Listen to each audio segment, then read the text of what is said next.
नमस्कार दोस्तों। आज का विषय फिर बेटियों से रिलेटेड। जो बेटियां काबिल होते हुए भी शादी में सफ़र करती हैं, उनको निभाने के लिए कोशिश करती हैं सालों साल, और सब कुछ वो करने की कोशिश करती हैं जिससे उनका परिवार चलता रहे, उनकी गृहस्थी बनी रहे। ये बात तो माननी पड़ेगी कि जब शादी होती है तो दो परिवारों का मिलन होता है, दो लड़के लड़की का भी मिलन होता है। दोनों को एक दूसरे को समझने के लिए समय चाहिए होता है, इसमें कोई दो राय नहीं है। लेकिन प्रॉब्लम तब आती है जब एक ही को कहते ना समझने की, ज्ञान लेने की या बदलने के लिए उम्मीद की जाती है कि मैं जो हूँ मैं वो हूँ, जो बदलना है तुम बदलो, आप समझो कि आपको क्या करना है। यहाँ मैं जेंडर इक्वालिटी की बिल्कुल बात नहीं कर रही हूँ, क्योंकि जेंडर इक्वालिटी की परिभाषा हर एक के अपने अपने मायने रखते हैं। एक्चुअली कंपैरिजन तो बनता ही नहीं है, क्योंकि हम जेंट्स और लेडीज़ का कंपैरिजन कभी कर ही नहीं सकते हैं, क्योंकि भगवान ने हमें इस तरह बनाया है कि हम दोनों की अपनी अलग खूबियां हैं, अलग पैरामीटर्स हैं नाप तोल के।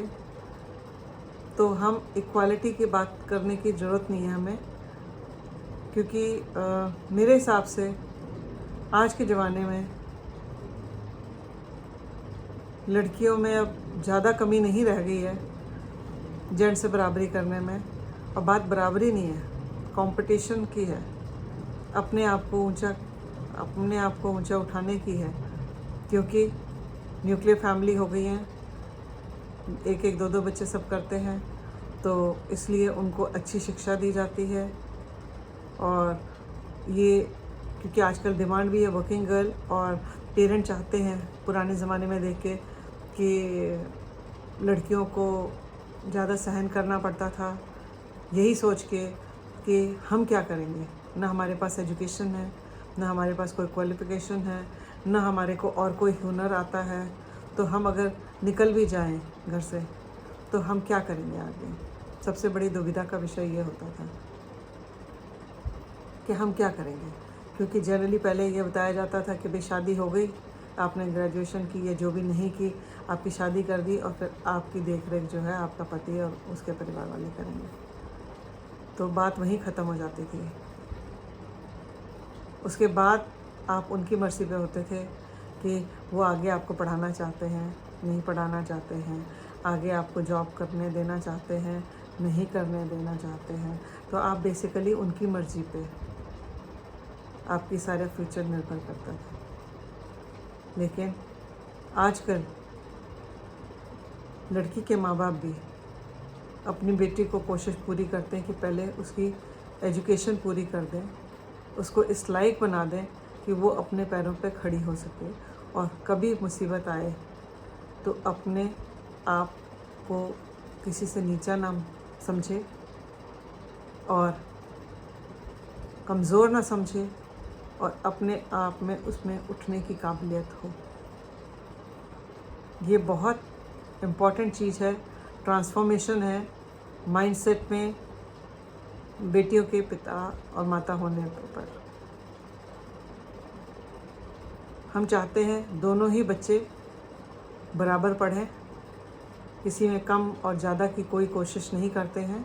जिसको जो करना है, ज़्यादा से ज़्यादा एज अ पेरेंट हमारी उम्मीद रहती है या हमारी ये ख्वाहिश रहती है कि हम दोनों बच्चों को बराबर दें, बराबर उनकी उम्मीदों पे खरे उतरें, और उनकी उनके सपनों को साकार होने में अपना पूरा योगदान दें।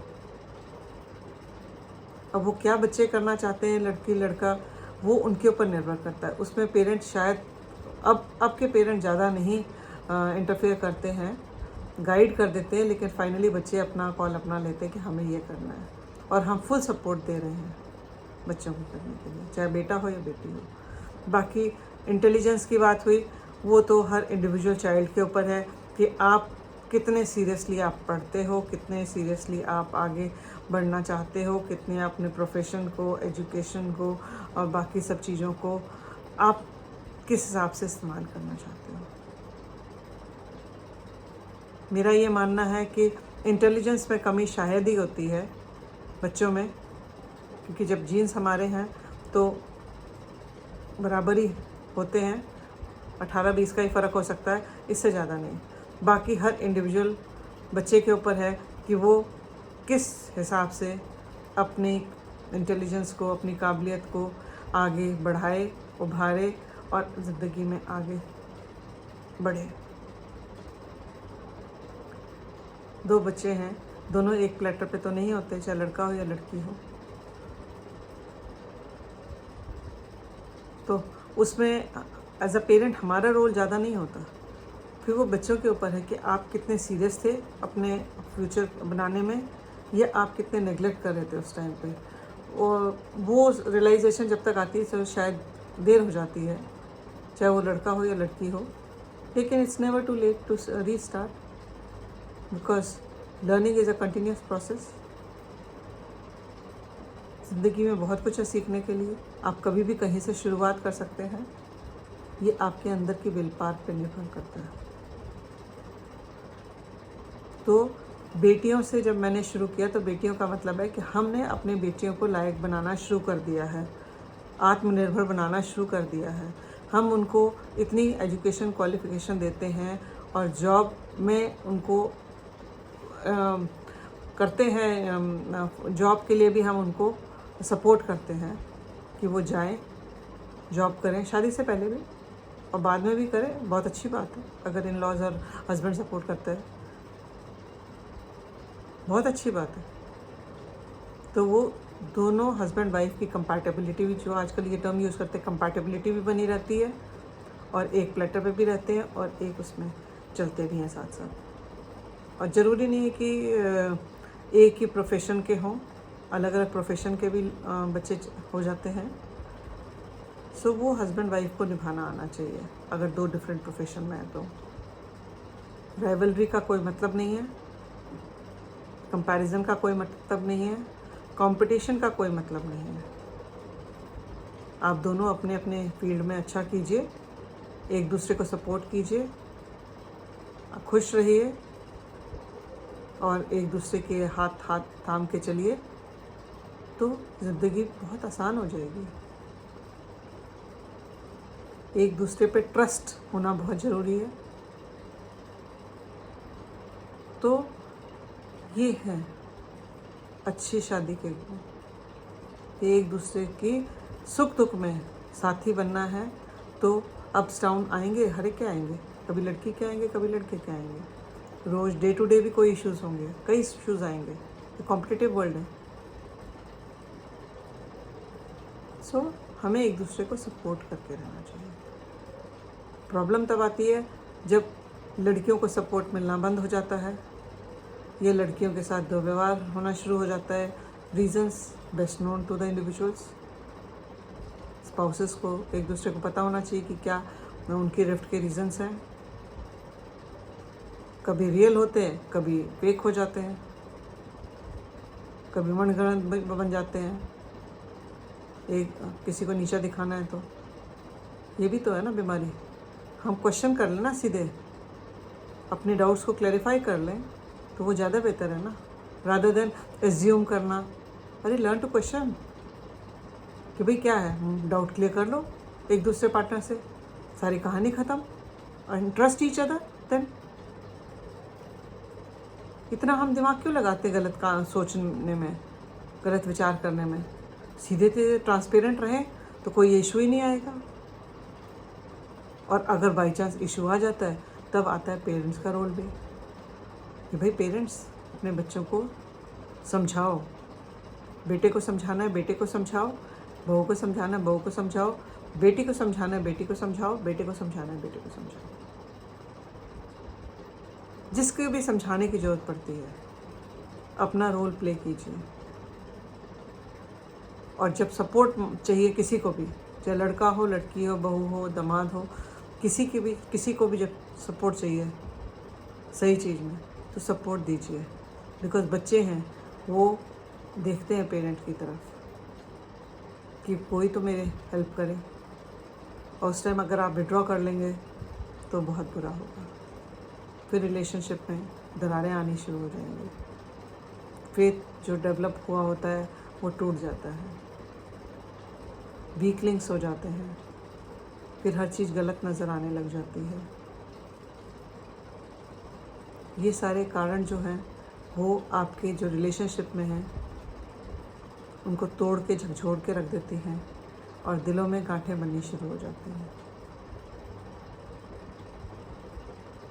तो जितने आप एक दूसरे से ट्रांसपेरेंट रहेंगे, एक दूसरे की सपोर्ट करेंगे, भागने की जगह, प्रॉब्लम से भागने की जगह अगर उसके सल्यूशन निकालने की कोशिश करेंगे, डिस्कस करेंगे, अपनी बेटी का सपोर्ट करेंगे कि हाँ भाई अगर मेरी बेटी जेन्युइन बता रही है तो हमें सब ऑल आउट जाना पड़ेगा, उसको सपोर्ट करना पड़ेगा, क्योंकि हमने उसको एजुकेशन दबने के लिए नहीं दी है कि तुम दबे रहो, मार खाते रहो, गाली खाते रहो, अपने दुखी रहो और फिर आप अपना घर चलाते रहो और हम सोचें हमारी बेटी बहुत खुशी है, शादी है। हम पब्लिक के लिए बात कर रहे हैं ना बेसिकली। डर तो हमें किसका लगता है? सोसाइटी का लगता है ना। आप सोसाइटी से डरना बंद कीजिए ना। कौन है सोसाइटी? हम लोग हैं सोसाइटी। हम सबसे मिलके बनती है सोसाइटी। अरे क्या हो गया अगर बच्चा छोड़ के आ गया घर अपना, या उसका नहीं बन रहा तो सपोर्ट कीजिए। अगर जेन्युइन बोल रहे हैं तो पहले समझाने की कोशिश कीजिए। अगर आपको लगता है कि गलती है कहीं दोनों की तो उनसे एक बार बात तो कीजिए, सोल्यूशन निकालिए। अगर नहीं होता, बिल्कुल ड्रैगन्स ड्रॉन है, तो फिर आपको अपनी बेटी को बुला लीजिए करने, क्योंकि हमारे बच्चे एक ही एक हैं। हम उनकी जान नहीं गंवा सकते, या हम उनको टॉर्चर नहीं होते हुए देख सकते, या हमको उनको पागल होते हुए नहीं देख सकते, या मेडिकल ट्रीटमेंट के लिए नहीं हम कर सकते, काउंसलर की नहीं कर सकते कि भाई काउंसलर ही है। अरे आप ही काउंसलर बनिए ना, आपसे अच्छा काउंसलर कौन बन सकता है?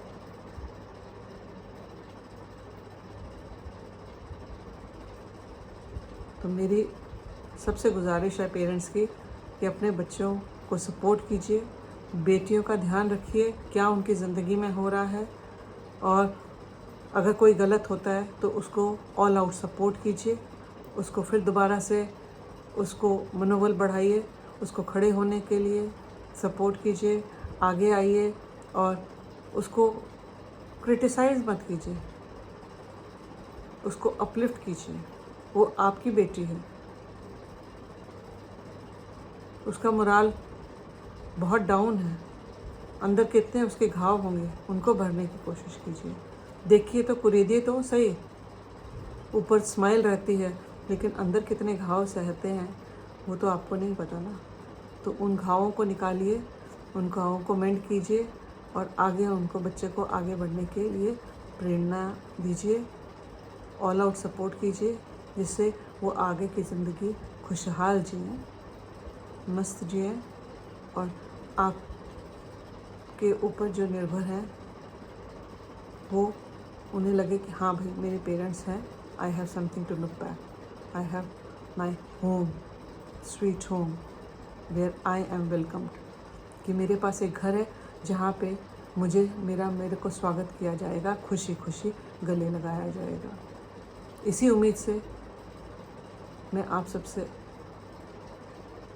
उम्मीद करती हूँ कि आप इस बात को ध्यान रखेंगे और अपने बच्चों का सपोर्ट करेंगे। धन्यवाद।